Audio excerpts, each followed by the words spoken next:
On l'appelait avant la flore intestinale. Et puis on s'est rendu compte de plein de choses. Finalement, que ça allait beaucoup plus loin que simplement des bactéries qui nous aident à digérer. Et donc, on lui a trouvé le nom de microbiote. Et j'aimerais bien que tu nous en parles. Alors, ce microbiote, il joue un rôle fabuleux. Alors, quand on parle du microbiote, en général, on parle toujours du microbiote intestinal. Pourquoi ? Parce que ce microbiote intestinal, c'est lui le plus peuplé. Hein. On a des microbiotes partout, tout au long du tube digestif. On a des microbiotes dans le cerveau, dans la vessie, enfin partout.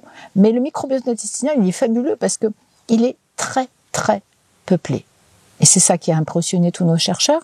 Et donc, c'est pour ça que la recherche s'est orientée beaucoup vers ce microbiote intestinal. Et on s'est rendu compte que ce microbiote intestinal, il est impliqué, mais dans toutes les pathologies. C'est-à-dire les pathologies digestives, ça allait de soi. Mais aussi les pathologies extra-digestives. On le voit impliqué dans les pathologies neurologiques, on le voit impliqué dans les pathologies cardiovasculaires, on le voit impliqué dans les problèmes d'obésité, les problèmes partout on le voit impliqué.